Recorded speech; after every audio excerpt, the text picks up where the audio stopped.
L'hindouisme est la religion la plus ancienne du monde et regroupe par conséquent une panoplie de dieux et de déesses qui ont tous leur rôle à jouer et leurs caractéristiques uniques. Parmi eux, Indra, le roi des dieux et seigneur du ciel, du tonnerre et de la foudre, est l'un des plus importants. Aujourd'hui, nous allons voir ensemble les origines de ce dieu à part entière dans la mythologie hindoue, son rôle, la façon dont il était vénéré, les mythes à propos de lui et bien plus encore.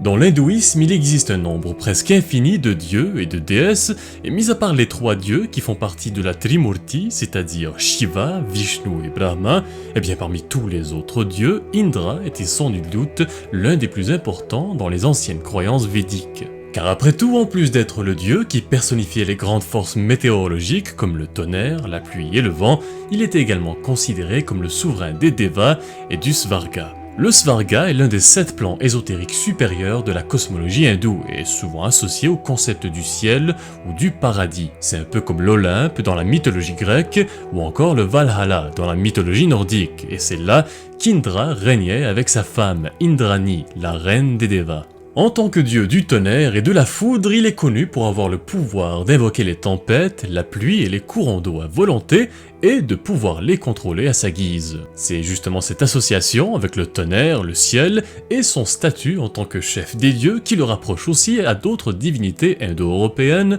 comme Zeus, Taranis ou encore Thor. Ils partageaient notamment beaucoup de points communs avec le dieu nordique Thor, car après tout, ils étaient tous deux des dieux de la tempête, dotés de pouvoirs associés à la foudre et au tonnerre, et tous deux avaient une arme légendaire qui revenait dans leurs mains après l'avoir lancée et qui les aidait à canaliser leurs pouvoirs. Dans le cas de Thor, il s'agissait du marteau Mjolnir, et pour Indra, c'était le Vajra.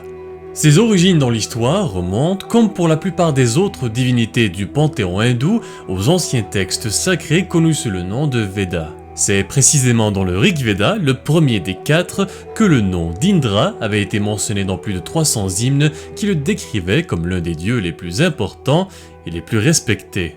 Dans la grande majorité de ces hymnes, Indra était représenté comme un homme costaud, avec un grand nez proéminent, des bras forts et globalement un physique digne d'un dieu. Ces hymnes nous rappellent l'importance de la force physique dans ces histoires et c'est pourquoi il était également admiré en tant que dieu de la guerre. Dans la plupart des représentations artistiques du dieu, il était souvent présenté brandissant son arme de prédilection, le Vajra, qu'il utilisait pour terrasser ses ennemis et les ignorants, ainsi que pour protéger l'humanité du mal. Parmi les autres symboles qui lui étaient associés, il y avait par exemple l'arc à flèche, l'épée, ou encore le filet d'Indra qui est plus une métaphore qu'un objet réel.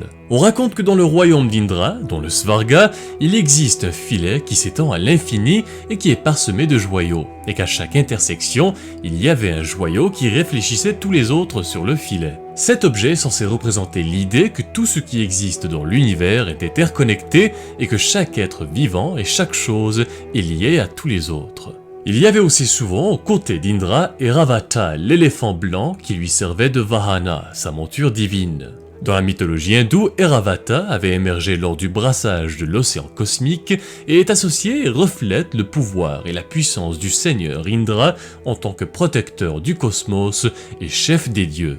Dans l'une des versions du mythe hindou de la création, Indra est né avec son frère Agni à partir de la bouche du dieu primordial connu sous le nom de Purusha. Cette entité cosmique primordiale est à l'origine de l'univers tout entier et les parties de son corps furent la source des autres membres illustres du panthéon hindou.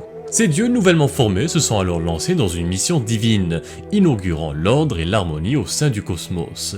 Et c'est là qu'Indra assuma alors son rôle de souverain des cieux et des Devas. Dans les scripts védiques, Indra vit toutes sortes d'aventures étranges et merveilleuses, mais il est surtout connu aujourd'hui pour sa bataille épique contre le démon Vritra l'obstructeur.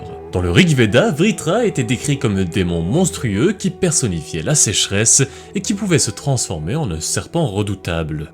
Et c'est justement en prenant la forme d'un énorme serpent qui s'était ensuite enroulé autour d'une montagne pour emprisonner toutes les eaux du monde, au grand malheur des hommes qui bien évidemment dépendaient de cette eau pour vivre. Avant d'aller affronter le démon, Indra avait consommé une énorme quantité de soma, qui est une boisson sacrée et mystérieuse associée aux rituels religieux et au culte des divinités. Ensuite, il s'était dit qu'il avait besoin de quelque chose de très puissant pour détruire Vritra, et donc, il alla voir Tvashteri, le dieu associé à l'artisanat, à la créativité et à l'ingénierie divine qui créa pour lui le Vajrayuddha. Après un affrontement grandiose, Indra réussit à blesser Vritra à plusieurs reprises, et finalement, lorsqu'il sentit le démon s'affaiblir petit à petit, il l'acheva d'un seul coup d'éclair de son arme divine et libéra toute l'eau emprisonnée dans la montagne. Cette victoire lui donna le titre de Vritrahan, qui peut être traduit par « le tueur du démon Vritra ».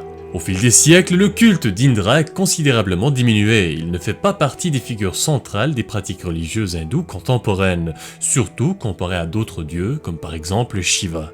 Cependant, il existe quelques festivals où il est honoré pour son rôle en tant que dieu de la pluie et où il est mentionné ou célébré indirectement dans certaines régions. C'est le cas par exemple dans les régions de Gujarat, Mithila et du Rajasthan où le festival d'Indra Puja est célébré pour honorer Indra et pour recevoir sa bénédiction pour avoir des pluies opportunes et abondantes qui sont bien évidemment cruciales pour l'agriculture dans ces régions. Finalement, dans la culture populaire contemporaine, bien qu'il ne soit pas aussi présent comparé à d'autres divinités hindoues plus connues, Indra fait occasionnellement des apparitions ici et là dans la littérature, les films et les jeux vidéo et dans les arts. Sur ce dernier point, c'est tout pour la vidéo d'aujourd'hui. Si vous l'avez appréciée, n'hésitez pas à la partager et à laisser un commentaire si vous avez d'autres suggestions pour d'autres vidéos, c'est toujours très apprécié. Bref, merci encore à tous ceux et celles qui suivent la chaîne, et je vous dis à très bientôt pour une nouvelle vidéo.